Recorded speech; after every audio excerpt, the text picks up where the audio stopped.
नमस्कार। आचरण के साथ मैं हूं टीएन मनीष। बहुत पहले मैंने लिखा, हौसलों के खेतों में उगती है फसल क्या है, धैर्य के खाद पानी की महज वानगी बस है। दरअसल ये धैर्य, और वो भी कब, जब पैर जन्म से लाचार हो, लेकिन हौसला अगर बुलंद है तो ये पैर क्षण में कुछ भी नहीं लगता। और हमारे साथ आज खास मुलाकात में एक ऐसी शख्सियत है जो अपनी मुखर आवाज के लिए पहचानी जाती है। नाम है लाखन सिंह बौद्ध, S3 सम्यक समाज संघ के राष्ट्रीय अध्यक्ष, जो अपने आप को संघ प्रमुख कहलाना ज्यादा पसंद करते हैं। लाखन भाई, बहुत स्वागत करता हूँ आचरण में आपको। धन्यवाद। आपके सभी दर्शकों को मेरी तरफ से बहुत बहुत धन्यवाद। लाखन भाई, अगर हम शुरुआत की बात करें तो ये विचार तमाम संगठन दलितों के हैं, बहुत सारे। मतलब अगर मैं यूं कहूं कि अगर पत्थर फेंकूंगा तो कोई ना कोई छोटा पूरा संगठन हर जगह मिलता है जहां पत्थर गिरे। उस स्थिति में लाखन बौद्ध को बहुजन समाज के साथ एक संघ की बात कहां से दिमाग में है? पहली बात तो ये है कि ये दलितों का संगठन नहीं है, ना संघ है, ये सम्यक समाज संघ है। सम्यक एक भगवान बुद्ध का एक श्लोक है। सम्यक ना दलित है, ना बहुजन है, ना सामान्य है, इसमें जाति का कोई कॉलम नहीं है।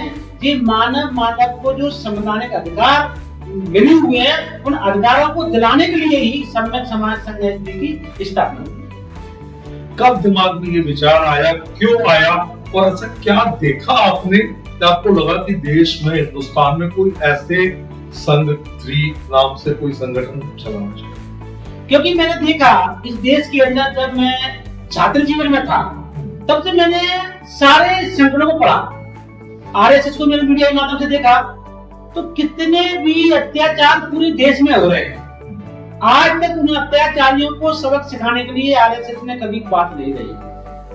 आज इस देश के अंदर कई सरकारी विभागों में, सरकारी स्कूलों में, सरकारी स्कूल निजीकरण हो रहा है। गरीब का बच्चा पढ़ पा रहा है कि नहीं पढ़ पा रहा है, कभी भी आरएसएस ने इसकी बात नहीं उठाई। हाँ, उन्होंने अपने स्कूल खोले, उन्होंने अपने गुरुकुल केंद्र खोले, कई स्कूल कॉलेज उनके हैं, मगर वहां पैसे लग रहा है। अकेले आरएसएस के, भारत में तो बहुत सारे संगठन है, इतना बड़ा देश है, उनकी तरफ आपकी उनके क्रियाकलापों पे, क्योंकि जितने संगठन भारत में हैं, वो सबके सब पार्षद बनने के लिए, पार्षद से लेके मंत्री बनने तक के लिए बने। आप एक संगठन नाम बताइए। तो इसमें दलित समाज के भी सारे संगठन देश के। आरएसएस एक ऐसा संगठन है जो इस देश को अपने अंडर में काम कराने के लिए बना है। हेगड़े भारतीय नेता मोहन भागवत तक उनके नेता ने कभी चुनाव लड़ा नहीं। जो आपने कहा, तो दलित समाज के बहुत सारे, आजाद समाज पार्टी है, भीम आर्मी है, बहुजन की बहुत सारी इकाइयां दूसरे और भी हैं, तो उनके साथ भी उनका भी एक मोटिव है कि बस नेतागिरी केवल राजनीति की नहीं। मैंने बोला दलित लग गया, वो एक जाति का संगठन हो गया। भीम आर्मी वो असंवैधानिक शब्द है। मैं कह रहा हूँ आपकी स्कूल के माध्यम से, क्योंकि जब हमारे पास देश की आर्मी है तो अगली बीमारी कराएंगे कपड़े। आर्मी शब्द तो नहीं बना सकते। बहुत सारी बातें हैं जो मुझे कहने में कोई डर नहीं लगता। आपको लगता है बहुजन संगठन, तो बहुजन संगठन बहुत सारे लोगों के मिलाकर, बहुत सारे लोगों के भले करने के लिए एक संगठन बनाया जाता है। वो कोई जाति का नहीं होता बहुजन। तो ये तो बहुजन को जाति से ही बोल रहे हैं सब। वो लोग, क्योंकि आजकल इस देश में जाति की राजनीति चल रही है। सरकार भी जातियों के अलग अलग विभाग बनाने चल रही है, अलग अलग मंत्री बना रही है कि किस जाति से कितने मंत्री, क्योंकि सरकार नहीं चाहती इस देश के अंदर जाति खत्म हो। क्योंकि जाति खत्म हो गई तो लोग भाईचारे से रहेंगे। जाति इसलिए ये लोग समझ बना रहे हैं क्योंकि आने वाला समय है, जाति रहेगी तो ये देश के अंदर संगठन बनते रहेंगे, कि हर जाति का नेता बनना चाहता है। और सम्यक समाज संघ नेता बनने के लिए नहीं बना है। सम्यक समाज संघ इस देश में निवास करने वाले जितने लोग हैं, सबको संवैधानिक अधिकार मिले, सबको न्याय मिले, सबको शिक्षा मिले, सबको सुरक्षा मिले, पूर्ण शिक्षा, सुरक्षा, न्याय दिलाने के लिए जब सरकार के लोग आगे नहीं आते हैं, जब शासन प्रशासन के लोगों पर चिंतन नहीं करते हैं, तो सम्यक समाज संघ ऐस्त्री इस देश के पीड़ित लोगों को न्याय दिलाने के लिए, शासन प्रशासन तक अपनी बात पहुंचाने के लिए इसकी स्थापना हुई। अच्छा, दूसरा बाबा साहब को लेकर, जिनको बाबा साहब के आदर्श के बारे में, उनके विचार के बारे में, उसकी मूल आत्मा के बारे में गधा भी नहीं पता, सही बात। वो झंडा उठाते, उसका मूर्ति लगाते हैं, मूर्ति लगा के पूरी स्कीम बनती है और जगह का अतिक्रमण होता है। इस तरह आपने कितने प्रकरण देखे? मैंने कम से कम सैकड़ों देखे होंगे। ऐसा कोई जिला नहीं है कहाँ लोगों ने बिना परमिशन की प्रतिमा नहीं लगाई होगी बाबा साहब की। मगर वो बात सही है, बहुत सारी प्रतिमा को लगा रहे हैं तो उनमें एक दोष है कि जैसे इस देश में मंदिर बन गए वैसे बाबा साहब भूल रहे हैं। अभी वो कुछ रह गया विरोधाभास आपस में बड़े लोग कि जहाँ मंदिर बनेगा तो बगल में बाबा साहब बनेंगे। मंदिर भी लेकिन सरकारी भूमि पर अतिक्रमण का ये तरीका नहीं है कि मतलब भूमाफिया टाइप का नहीं हो गया है। देखो, भूमाफिया हम नहीं कह सकते क्योंकि भूमाफिया जब रहेंगे तो सरकारी जमीन पर अतिक्रमण करके प्लॉट काटेंगे। अब भूमाफिया यदि बाबा साहब की मूर्ति लगाने वाले हैं तो मंदिर बनाने वाले भूमाफिया है। नहीं तो फिर ये इसको आप समर्थन देते हैं क्या सरकार? नहीं, मैं समर्थन नहीं देता, मगर मैं एक बात कह रहा हूँ, आपके उत्तर का जवाब दे रहा हूँ भूमाफिया को। हाँ, और दूसरा जो आपने बोला सम्यक, समाज संघ, सम्यक का मतलब बड़ा विराट है, व्यापक है। उसके अर्थ की गहराई ये है कि उसमें सबको समाने की क्षमता है। राइट। तो आपके संघ में अगर मैं देखूं तो कितने ऐसे आपके कार्यकर्ता और आपके समर्थक हैं जो गैर मेरे पास बहुत लोग सपोर्ट करते हैं, जिनका मैं नाम नहीं जानता, जो मेरे साथ खड़े होते हैं, जिनका मैं नाम भी नहीं जानता, वो संघ एसडी के सदस्य हैं। नहीं, खड़े होना अच्छी सदस्य हैं, सारे लोग हैं। क्योंकि आपने कहा ना कि समाज मानव जाति के लिए, समाज की और जाति की भावना से ऊपर उठकर आप काम करना चाहते हैं, ठीक है ना? कितने लोग? बहुत लोग हैं। मैंने बोला कि हमारे यहाँ हमारी आईडी बनी हुई है, जो भी इसमें सदस्यता लेने, बशर्ते शर्त ये है तो जो अंधविश्वास को भी मानता। अंधविश्वास किसको मानता? अब मैं इस पर ज्यादा बात करूँ तो मैं पता अनुसार जो कहता है कि कुछ लोग कान से पैदा हो गए, क्या ऐसे हो सकते है? मैं उसको अंधविश्वास मानता हूँ। ऐसे बहुत सारे उदाहरण हैं, मैं कहना नहीं चाहता क्योंकि किसी की भावना को ठेस पहुंचेगी, इसलिए मैं उस पर चर्चा करने में बता रहा हूँ। अंधविश्वास यही अंधविश्वास है, वो दिन को रात कहते हैं, रात को हमेशा बच्चा पैदा होता है, कैसे होता है? सांस जानता है माँ के पेट से होता है, कान से नहीं हो सकता। आज तक कोई सिद्ध नहीं कर पाया। और जो लोग कान से पैदा हुए बच्चे को माता से मानते हैं, मैं उसको विश्वास करता हूँ। जो आदमी बीमार हो गया और बहुत लेके जा रहा है बेड के पास वाले को डॉक्टर को उसको विश्वास करता है। जो जाके नारियल बोल रहा है कि मेरा बच्चा मेरा लड़का हो जाए, मेरी मोड़ी हो जाए, हे भगवान, तो उसको विश्वास करता हूँ। कई उदाहरण विश्वास के अनलिमिटेड है, देते देते थक जाएंगे, मतलब उदाहरण खत्म नहीं होंगे, प्रमाणित है। बाबा साहब की जो प्रतिज्ञा है 22 उसको लाखन सिंह बहुत किस तरह देखते हैं? बाबा साहब की 22 प्रतिज्ञा बहुत इम्पोर्टेंट है और 22 प्रतिज्ञा एक देश के अंदर नहीं, पूरे वर्ल्ड में बहुत सारे लोग उनको मानते हैं, उस पर चलते हैं। मैं भी जानता हूँ कोई ईश्वर पैदा नहीं है। हमने बोला 22 प्रतिज्ञा दोहरा दूं, 22 प्रतिज्ञा ही है, 22 प्रतिज्ञा सबको पता है। 22 प्रतिज्ञा कुछ सोच समझ पर कुछ बाबा साहब ने दी है और जो 22 प्रतिज्ञा चलता है वो आज अपने आप को एक अनुशासन से दूर मानता है। जो 22 प्रतिज्ञा पर चलेगा वही संघ एसडी का सदस्य बनेगा। आपने बोल दिया, आपने क्वेश्चन दिया और आपने उसका जवाब दे दिया। जो 22 प्रतिज्ञा का पालन करता है वही संघ एसडी का सदस्य रह सकता है। धर्म परिवर्तन किस तरह देखते हैं? देखो, धर्म परिवर्तन तो भारतीय संविधान में हमारा अधिकार है। हमको लगता है कि हमको ये धर्म में रहना चाहिए, अब उसमें रहें। नहीं, उसका तरीके की बात कर रहा हूं। तरीका वो है, प्रक्रिया जो है वो संवैधानिक दर नहीं है। हाँ, तो गलत, वो संवैधानिक नहीं है। तो क्योंकि हमारे जिले में भी हुआ। दूसरी बात है, अब आप किस धर्म को मानते हैं? बेसिकली आप हिंदू होंगे, आपको हिंदू का कोई प्रमाण पत्र है? बताइए मुझे देश का प्रधानमंत्री बता दें कि हिंदू का प्रमाण पत्र उसके पास हो। हिंदू को प्रमाण पत्र नहीं है तो हमारे पास बौद्धों का प्रमाण पत्र लोग क्यों पूछते हैं? धर्म एक अपने जीवन को सुधारने का एक आचरण है। धर्म का कोई प्रमाण पत्र नहीं बनता है अलग से। जाति प्रमाण पत्र बनता है, मूलवादी बनता है, धर्म प्रमाण पत्र नहीं बनता है। बताओ किसके पास हो तो? अच्छा, दूसरा बाबा साहब ने जो आरक्षण की व्यवस्था दी वो एक समय के आधार पर थे, मुख्य धारा में आने की बात थी 90 साल, क्योंकि ये 1959 के पहले से 1935 में पहली बार हुआ गैर आजाद भारत में, फिर बाद में ये चलता रहा। 90 साल की यात्रा में आपको नहीं लगता कि मुख्य धारा में अब तक आ जाना चाहिए, आ चुके हैं, या ये आड़ ली जा रही है सुविधा को भोगने के लिए? देखो क्या है कि आरक्षण ना तो किसी को आगे बढ़ाने के लिए दिया गया है, ना किसी को घटाने के लिए दिया है। जो लोग दबे कुचले थे, जो लोग मुख्य धारा में नहीं थे, जो लोग जाति से परेशान थे, जिनका अपमान होता था, उन्हीं को आरक्षण दिया गया है। पहली बात, और आरक्षण जाति के आधार पर है, और जाति का जब तक अपमान होगा तब तक आरक्षण रहेगा। अपमान आज भी 75 साल बाद भी जो छोटी जाति के लोग हैं उनको घोड़े पे नहीं बैठने देते। अब तो लेकिन लखन जी काफी तस्वीर बदल गई है। मैं बता देता हूँ। इस देश का मुख्य न्यायाधीश गवई साहब, उसमें जूता पहना जाता है पहली बार। बताइए सुप्रीम कोर्ट में आज तक किसी पे जूते पड़ा था? इस देश का राष्ट्रपति, उसके पीछे की उस देश का राष्ट्रपति के जो गोविंद राम थे उनके लिए मंदिर के दरवाजे बंद कर दिए गए क्योंकि वो गलत था।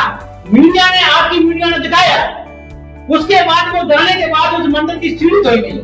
आज कई बाबा इस देश के अंदर कहते हैं कि जिसको जो काम दिया गया है वेदों के अनुसार, उन वेदों को आधार पर ही लोगों को काम करना चाहिए।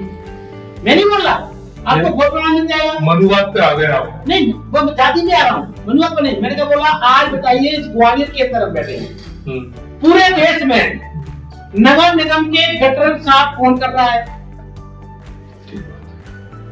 क्या आज सरकार ने वाल्मीकि समाज के अलावा कि किसी सफाई कर्मचारी में गटर साफ करने के लिए किसी और जाति की भर्ती करी क्या? ये बात बताइए मुझे, आज तक नहीं की है। जब वो गटर साफ करता है क्या उससे कोई व्यक्ति हाथ मिलाता है? बताइए मुझे, मैं रोज अमल करता हूं, मैं रोज देखता हूं। जब वो कचरा की गाड़ी शहर में घूमती है, क्या लोगों ने उसको रोटी अपने हाथ से बढ़ा घर में खवाई क्या दी, हाथ मिलाया क्या? नहीं दी।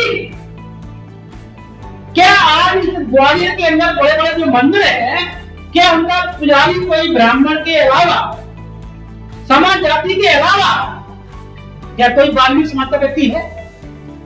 ब्राह्मण तो शिक्षा से, विद्वता से, मैंने तो बोला शास्त्र के ज्ञान से नहीं, ब्राह्मण शिक्षा से आएगा, वो पंडित होता है। ब्राह्मण एक जाति है, मैं कह रहा हूँ पंडित, मैंने बोल दिया। इस देश का सबसे सर्वोच्च पद है राष्ट्रपति का, उससे कोई बड़ा पद नहीं है।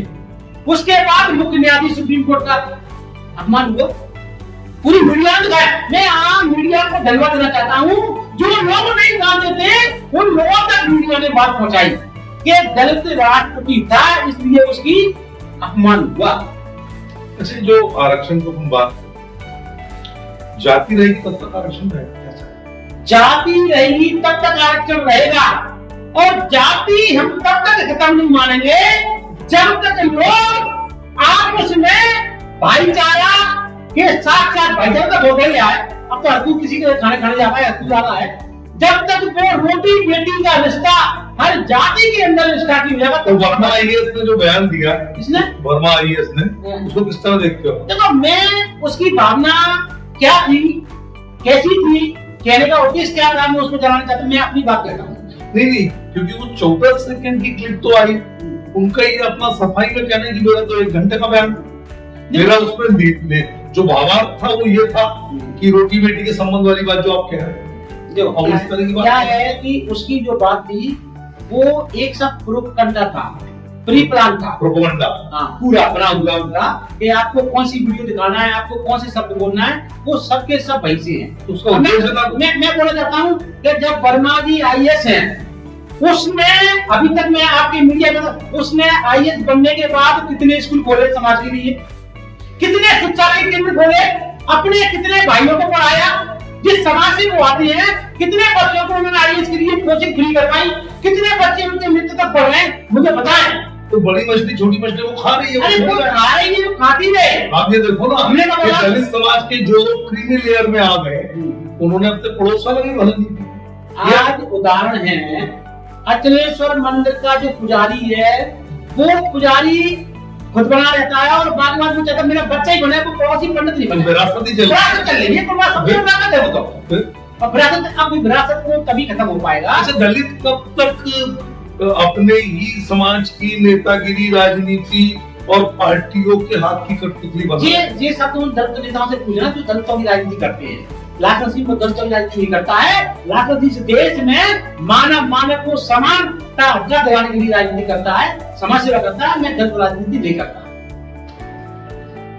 लेकिन आपके ऊपर तो मास्टरमाइंड और तमाम तरह की बात लगी। मास्टरमाइंड जो मुझे दिया गया, तो मैं कहीं मास्टरमाइंड होऊंगा। यदि मैं मास्टरमाइंड नहीं होता तो मुझे मास्टरमाइंड नहीं बनाते, और मास्टरमाइंड हूं तभी तो प्रशासन मेरी कमगाने बात मानता है। आप ये दावा कर सकते हो कि आप जो करते हो उनको संविधान के दायरे में? मैं जो करता हूँ वो सब कुछ संविधान के दायरे में रहकर करता हूँ। अप्रैल में जो वो संविधान के दायरे में, मैंने अप्रैल के अंदर, मैं अप्रैल 2 अप्रैल में ग्वालियर के अंदर मैं किसी भी कॉलोनी में मंच लगा के नहीं गया, मैंने कोई धरना नहीं दिया, मैंने कोई प्रदर्शन नहीं किया। जब माननीय सुप्रीम कोर्ट ने SC/ST एक्ट को कमजोर करने का आदेश निकाला, तो मुझे लगा कि कुछ वर्ग के जो लोग हैं, जो उनके अत्याचार होते हैं, उनके साथ अन्याय हो रहा है, तो मैंने सोचा कि सुप्रीम कोर्ट से जाके बात की जाए। तो इसी ग्वालियर में पैदल गया और माननीय सुप्रीम कोर्ट के गेट पे जाकर बैठ गया। हमने आवेदन दिया, वहां से हम अपने कार्यालय पहुंच गए। मैं बोर्ड में था ही नहीं, मैंने कोई आंदोलन नहीं किया। बेवजह मुझे आज से नहीं 98 से मुझे टारगेट किया जा रहा है, मुझे एक दफ्तर बनाया जा रहा है, मुझे एक जाट बनाने बताया रहे हैं। और मैं कहना चाहता हूँ आपकी स्टोरी के माध्यम से, आपके चैनल के माध्यम से, कि आने वाले समय में इस देश का एक बच्चा, आने वाले समय में इस देश के सभी नागरिक, चाहे वो किसी तरह के हो, वो गर्व करेंगे सम्यक समाज संघ SC पर। जो आज तक RSS नहीं दे पाया, वो सम्यक समाज संघ SC देगा। मैं आपको ये चैलेंज के साथ और विश्वास के साथ कहना चाहता हूं। देश में ऐसा क्या दोगे आप कि लोग गर्व करें? मैं इस देश के हर बच्चे को, जो संविधान में हमें दिया हुआ है कि प्रत्येक नागरिक के बच्चे को कक्षा 6 तक, 14 साल तक के बच्चे को निःशुल्क अनिवार्य शिक्षा दी जाए। क्या आज तक सरकार ने भी उसके लिए क्या कर? उसके लिए है अभी हम अपनी टीम बन रही है पूरे देश के अंदर। हम शांतिप्रिय आंदोलन करेंगे पूरे देश के अंदर, और सरकार से मांग करेंगे कि इस देश में निवास करने वाले, चाहे वो किसी भी जाति वर्ग के व्यक्ति हो, सबको समान शिक्षा दी जाए, क्योंकि वो संविधान इसकी हमें इजाजत देता है। वो हम करने जा रहे हैं, हमने शुरुआत भी कर दी है। दूसरा, किसी पे अत्याचार होता है, चाहे वो किसी भी वर्ग का हो, उसको न्याय संवैधानिक दायरे में रहकर मिलना चाहिए। यदि कोई व्यक्ति क्रीम क्लास से अपने ऊपर अपने अत्याचार करवाने का ढोंग करता है, यदि कोई व्यक्ति FIR के बाद राजीनामा करता है, उस पर भी कानून का शिकंजा कसना चाहिए, उसको भी जेल होना चाहिए। क्योंकि कई केस ऐसे आ रहे हैं कि पहले तो रूम लेके हमें बनाने का ट्वीट दिया, SC/ST एक्ट लग दिया, फिर वो लोग पैसा मिल गया, बाकी बात फिर वो जेल जाते हैं सामने वाले, फिर वो भंग से पैसा लेते हैं, राजीनामा कर लेते हैं। ऐसे लोगों को भी जेल जाना चाहिए कि मेरा अच्छा, SC/ST एक्ट खत्म होना चाहिए? नहीं, SC/ST एक्ट इसलिए खत्म नहीं होना चाहिए कि SC/ST एक्ट जाति के आधार पर बना है, और आज वर्तमान में गाड़ियां जो मिलती है वो जाति का आधार पर मिलती है। तो इस देश में जब तक जाति रहेगी तब तक SC/ST एक्ट रहेगा। अच्छा, इसका दुरुपयोग कैसे रोकोगे? आप तो एक अच्छे समाज की कल्पना करके बैठे हो और उसके आधार पर धरातल पर उतारने की बात कर रहे हो S3 से, तो इसका दुरुपयोग तो बहुत ज्यादा होता है। 8.5 लाख रुपए उधर से, 2.5 लाख इधर से, सीधे एक बार में लखपति बनता है। अब मैं बात करता हूँ, आज वर्तमान में जो दुरुपयोग करवा रहे हैं वो भी सरकार के लोग। वही तो मैं बोल रहा हूँ, उसको कैसे करवा रहे हैं? लीकेज कैसे हो रहा है? लीकेज हो रहा है। मैं जब बोला अभी छात्रवृत्ति घोटाला हुआ, आपकी मीडिया ने दिखाया बहुत देश के अंदर। अभी वर्तमान में जो एससी के बच्चों को जो वो मिलता है, कहते हैं किराया नामा मिलता है, 24,000 रुपए साल मिलता है। मेरे पास कई केस आए जिनने नियम से बाहर भरे हैं, उनके आज तक पेंशन नहीं आई। और जो व्यक्ति सरकार में बैठा है, जो बीजेपी के नेता की कमचागिरी करता है, जो व्यक्ति जाके सरकार के अधिकारियों से मिला हुआ है, वो कोई फार्म नहीं भरता है, उसके बाद भी उसके खाते में पैसे आ जाते हैं। इसका दुरुपयोग कौन करवा रहा है? तो कहता आधा तेरा आधा मेरा। मैं तो प्रमाण दे सकता हूँ। इसी प्रकार इस देश के अंदर SC ST एक्ट में भी कई लोग षड्यंत्र के तहत प्री प्लान से हमला होता है, प्री प्लान से FIR होती है और प्री प्लान से राजीनामा होता है। मगर ये काम क्यों हो रहा है? इसके पीछे भी प्लान है कि जो वास्तव में पीड़ित है उसको न्याय न मिले। कई गरीब ऐसे व्यक्ति हैं जो वास्तव में पीड़ित हैं, उनकी FIR होती है, लोग जेल जाते हैं, मगर उसके पास पैसा सरकार इसलिए देती है ताकि वो अपना वकील कर सके, अपना किराया लेके अपने कोर्ट में जा सके। इसलिए वो उसको ये अभियान चलाया गया। मैं क्या बोल रहा हूँ, कामर लेके लोग निकले, क्या सरकार से पूछ के निकले कि सरकार ने परमिशन दी तुम कामर ले जा? फिर भी लोगों की हत्या हुई, गैर में मर्डर हो गया, मतलब वो एक्सीडेंट में मारे गए, तो सरकार की जिम्मेदारी है कि उसके जो परिवार है उसको 20-20 लाख रुपए दी जाए। इसी क्वार्टर में मिले हैं, कई समाज के लोगों को मिले हैं। मेरे पास लिस्ट है, अच्छा तो मैं आपको लिस्ट भेज दूंगा। उसमें गलत है? कोई गलत नहीं, ऐसी ऐसी एक्ट में गलत नहीं। यदि उसका व्यक्ति मरता है, उसको 10 लाख रुपए मिलने तो गलत है। मैंने क्या कहा, पात्र और अपात्र। आप सुनो, क्योंकि वो बड़ा मुश्किल ये है कि इसमें हो ये रहा है कि सीधा धमकी दी जाती, ज्यादा तेज चलेगा SC लगा। देखो, जो धमकी देते हैं कोई राजीनामा करती है। वही तो मैं कह रहा हूँ। हमने कई पीड़ित लोगों को न्याय दिलाने के लिए थानों का घेराव किया। कई लोगों पे हमने FIR कराई, वो सब आज जेल में। हमने तो आज तक राजीनामा कोई बता दे कभी राजीनामा करवाया? अच्छा, एकदम आखिरी दौर पे हूँ, OBC पर SC ST एक्ट लागू कितना सही? अभी आप OBC के कुछ लोगों को देखना, सबसे ज्यादा तो छुआछूत के अंदर बढ़ी होती है, सबसे ज्यादा। मैंने कहा बोला कि आपके साथ हम पानी पी सकते हैं, घर में रोटी खा सकते हैं, मैंने OBC आप कर सकते हैं, चले आप पी लो, मैं आपको प्रमाण दे दूंगा। जितने अत्याचार कर रहा है, कई लोग प्री प्लान से कोई लोग कर रहे हैं। क्या बताओ, कभी ग्वालियर में किसी ब्राह्मण समाज के व्यक्ति ने बड़े लोगों को किसी अपमान किया? क्या बताओ, ये बता नहीं किया। फिर ये मतलब आप कह रहे हो कि OBC पर सही गलत ना? नहीं, मैंने बोला जो अपराध करेगा उसको न्याय दंड मिलेगा। कौन कर रहा है, कैसे कर रहा है, मैं बता रहा हूँ, क्या वो कोई बना रहा है। फिर राजनीतिक दल जैसे आजाद समाज पार्टी जैसे दल है, तो दावा कर रहे हैं कि SC ST OBC भाई भाई, कैसे भाई भाई हो जाएंगे? अब क्या उनकी भाई भाई करने से क्या होगा? कैसे? अब वो कहते हैं RSS का जो नेता है, क्या नाम उनका, BJP का मंत्री है, संसद में बोला था कि हमको कहता है चर्चा जब आया तो हमारा अनुमान है, कोई वो बोल के दिखा दे, FIR करा दूंगा, लाखन बोल को दिखा दे कि हमारा अनुमान है कि हमारा व्यक्ति है, क्योंकि वो बनाई वहीं से है। और वो चंद्रशेखर को नेता बनना है तो बिना तो जाति बनी नहीं पाएगा, कागज ही नहीं है, वो निकलाई वहीं से है। तभी जो हमला हुआ उसमें लोग शामिल हैं, आरोपी हैं, इसके पीछे क्या? देखो, मेरे ऊपर जो हमला हुआ वो राजनीतिक हमला, वो जो लोग मेरे से डरते हैं उनने करवाया प्री प्लान से। अब किन पे करवाएंगे? जो उनके लोग होंगे। वो सारी पुलिस उसकी छानबीन कर रही है, पुलिस सबकी कॉल डिटेल निकाल रही है। मैंने आज बोल दिया प्रशासन से, कोई 1 साल का कॉल डिटेल मेरे पास आया है, जो कॉल डिटेल में उनकी बात किन किन से हुई है, किन के इशारे पे हुई है। अभी 3 आरोपी गिरफ्तार हो गए, जैसा कि अखबार के माध्यम से 3 और 4-5 और बचे, वो भी हो जाएंगे जो भी है। तो मेरे को अपराधी अपराधी की कोई जाति नहीं होती, जब कोई गुनाह है। आखिरी में आप इस माध्यम से, आचरण के माध्यम से ग्वालियर जनपद सहित समूचे देश के सामाजिक संगठनों को आज के माहौल में जो हमारे अंदर जहर भर रहा है जाति के आधार पर, संगठन के आधार पर, उस माहौल में क्या संदेश देना चाहते हैं इस तरफ से? तो मैं आपके चैनल के माध्यम से पूरे देशवासियों को ये संदेश देना चाहता हूँ, ये थोड़ा धैर्य रखें, किसी की बातों में नहीं आए। एक समय ये देश ऐसा होगा कि सब भाई भाई बनकर रहेंगे। कई सदियों अशोक सम्राट के शासनकाल में जो हमने पढ़ा है तब भी भाई भाई रहते थे, कोई जातियां नहीं थी।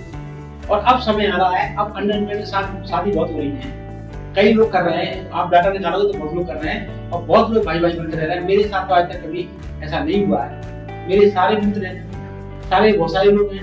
रामदास अठवाले की पत्नी ब्राह्मण समाज से है, डॉक्टर उदित राय की पत्नी ब्राह्मण समाज से है। यदि वो जाति को मानते तो शादी करते ही नहीं।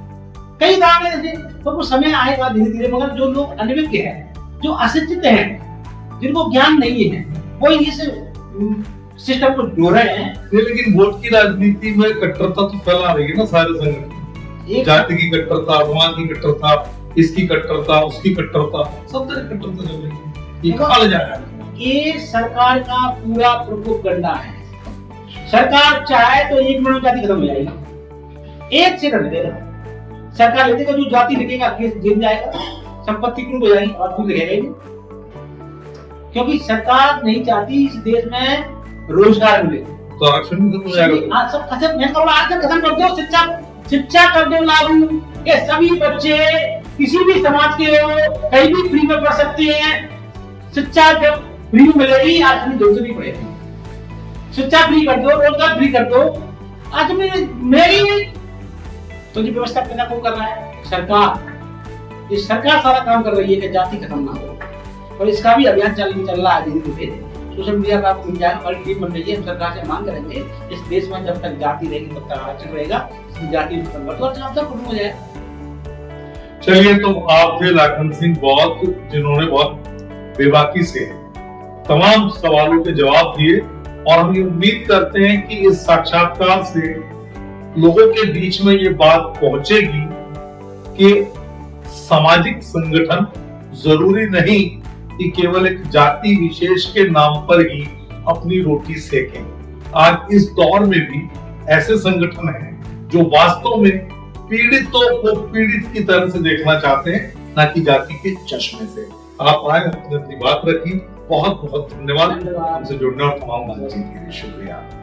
देश दुनिया की सभी खबरें देखने के लिए जुड़े रहिए आचरण न्यूज से। आचरण न्यूज, हर कदम आपके साथ।